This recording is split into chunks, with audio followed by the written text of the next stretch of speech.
I'm here on Harvester Island with Philip Yancey, my good friend, and it's the very last day of a full week of the Harvester Island Wilderness Workshop. You survived. I survived. You made it all the way through. And what has this experience been like for you, Philip?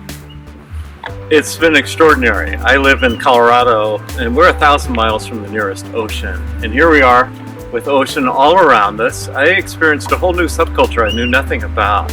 Leslie and... You're calling us a subculture? A subculture. That's Leslie and her husband, her whole family are involved in the commercial fishing industry. And I learned all about gill nets and salmon and halibut. And just yesterday we went on a little cruise on the bay behind us and saw a pod of fin whales and sea lions and seals. I learned to tell the difference. One's bigger than the other. And we're still looking for puffins, but I know they're out there somewhere. So that's just the wilderness part of it. And we have the afternoons free to explore, to hike, to do things. Frankly, one of the things I'll miss most is being unplugged. The way my life used to be before it got dominated by email and the internet and just the tyranny of the urgent. Because out here, for a week, we've been virtually unplugged. You can get on the internet for maybe 10, 15 minutes, that's it.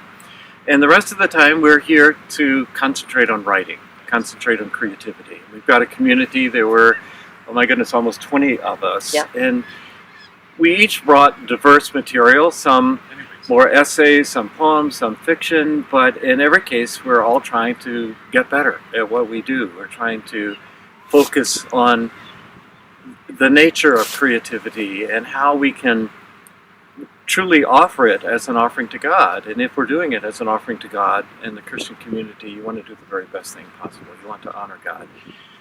All of that. One of the great gifts that I get from this week is that I get to learn from you.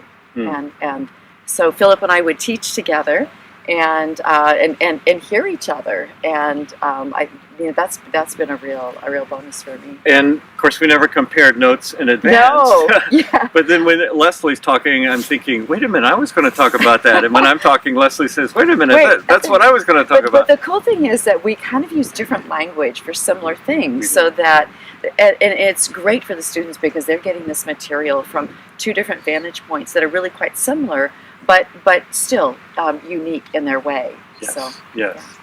And there's one more thing I've got to mention. This is the best food you'll ever have.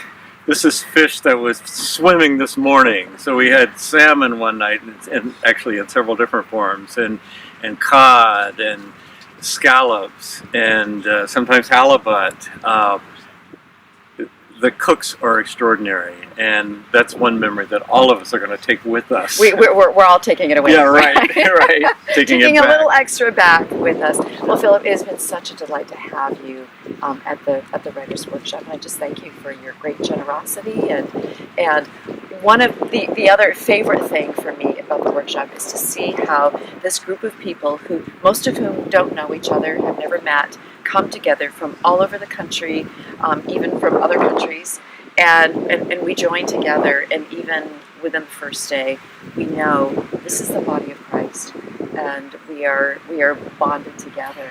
And I think that's especially important for writers because it's an isolated act, and we all feel kind of weird. Nobody really understands what we do, how we spend our time.